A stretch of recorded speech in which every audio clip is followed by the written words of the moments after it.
जय श्री राधा वल्लभ, जय श्री हरिवंश। आज ब्रह्मवैवर्त पुराण का अध्याय नंबर 10, जिसमें हम जानेंगे जाति और संबंध का निर्णय किस प्रकार किया है।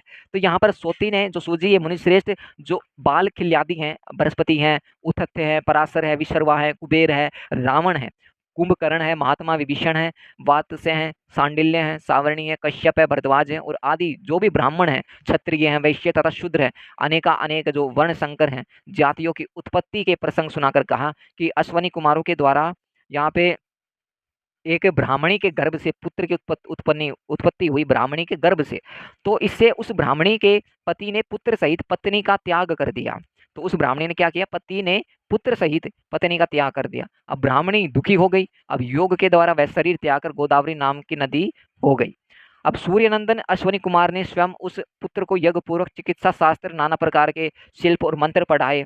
किसने? सूर्यनंदन अश्वनी कुमार ने उसको भाई चिकित्सा शास्त्र के मंत्र पढ़ाए, शिल्प मंत्र पढ़ाए। किंतु वह ब्राह्मण निरंतर नक्षत्रों की गणना करने और वेतन लेने से वैदिक धर्म से भ्रष्ट हो इस भूतल पर गणक हो गया।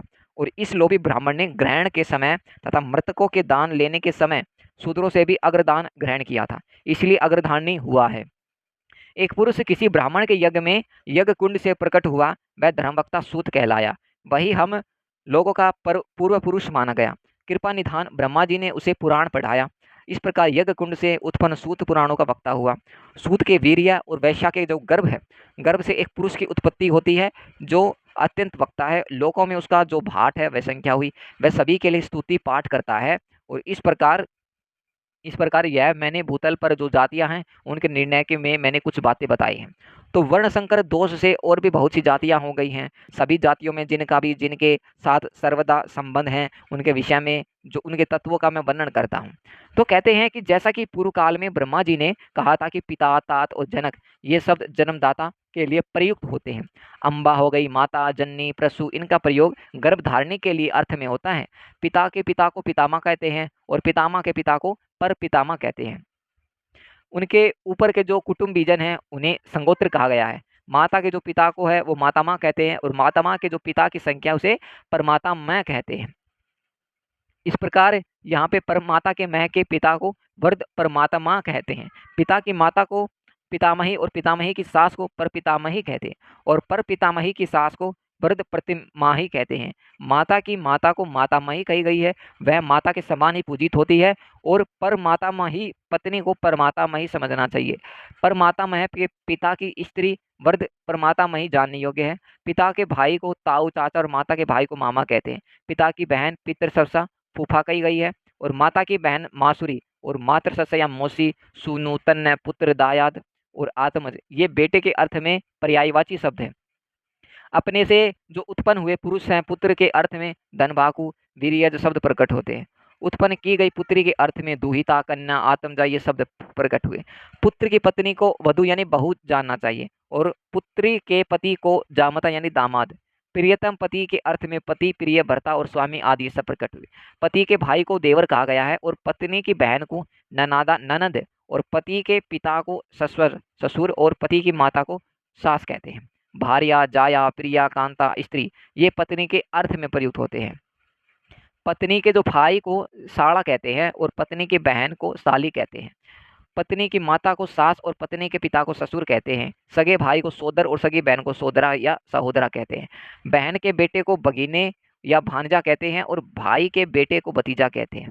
बहनोई के अर्थ में आबुत, भगनीकांत या भगनीपति का शब्द प्रयुक्त हुआ। साड़ी का जो पति है उसे साडू साडू कहते हैं या अपना भाई भी है, क्योंकि दोनों के ससुर एक ही है। जो ससुर का भी पिता भी जानना चाहिए, वह जन्मदाता पिता के ही तुल्य है। अन्नदाता भय से रक्षा करने वाला पति का पिता और विद्यादाता और जन्मदाता ये 5 मनुष्यों के पिता हैं। अन्नदाता भी पत्नी, बहन, गुरु पत्नी, माता, सौतेली, माँ बेटी, बहू, नानी, दादी, सास, माता की बहन, पिता की बहन, चाची, मामी ये 14 माताएं हैं। और पुत्र के अर्थ में पुत्र शब्द प्रयोग होता है। और इस प्रकार यहाँ पे उसके भी जो पुत्र के अधर में परपुत्र शब्द का परपुत्र के जो पुत्र आदि हैं वे वंशज तथा कुलज कहे गए हैं। कन्या के पुत्र को दोहित्र कहते हैं, उसके जो पुत्र आदि है उसे बांधव कहे गए हैं। भाणजे के जो पुत्र है वे पुरुष है, उनकी बांधव संज्ञा है। भतीजे के जो पुत्र हैं तो यहाँ पे भतीजे के जो पुत्र है वे ज्ञाति माने गए हैं। गुरुपुत्र तथा भाई उन्हें पोष्य परम बांधव कहा गया है। हे मुनि, गुरुपुत्री बहिन भी पोष्या तथा मातृतुल्य माना गया है। पुत्र के गुरु को भी भ्राता मानना चाहिए। वह पोष्य तथा सुस्त्रीग्ध मानना बांधव कहा गया। पुत्र के ससुर को भी भाई समझना चाहिए क्योंकि वह वैवाहिक बंधु माना गया है। बेटी के ससुर के साथ ही ये संबंध बताया गया है। कन्या का गुरु भी अपना भाई ही है, वह गुरु सुस्त्री बांधव माना गया है। गुरु और ससुर के भाइयों का भी संबंध गुरु तुल्य कहा गया है। जिसके साथ बंधु तत्व भाई सा व्यवहार हो उसे मित्र कहते हैं। जो सुख देने वाला उसे मित्र जानना चाहिए, जो दुख देने वाला उसे शत्रु कहते हैं।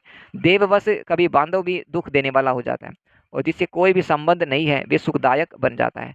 हे विप्रवर, इस भूतल पर मनुष्य के विद्या जनित, योग जनित और योनि जनित, प्रतिजनित ये 3 प्रकार के संबंध बताए गए। मित्रता के संबंध को प्रतिजनित संबंध जानने चाहिए। यह संबंध परम दुर्लभ है। मित्र की माता और मित्र की पत्नी यह माता के तुल्य है, इसमें कोई संशय नहीं है। मित्र का जो भाई होता है और पिता मनुष्य के लिए चाचा और ताऊ के समान आदरणीय है। तो इस प्रकार यहाँ पर जातियों और संबंध के बारे में, किस प्रकार की जातियां, किस प्रकार का संबंध, कौन परिवार में, परिजनों में किस प्रकार का कैसा संबंध लगता है, ताऊ का, चाचा का, ताऊ का, भाई का, भतीजा का, फूफा, माई, भाई, बहन, भतीजी, किस प्रकार दामाद, बहू, सास, बेटे, ससुर, इन सब का यहाँ पर जो ब्रह्म वैवर्त पुराण के अध्याय नंबर 10 में वर्णन किया गया। तो यहीं पर समापन होता है। प्रेम से बोलिए श्री राधे राधे। जय श्री हरिवंश महाप्रभु।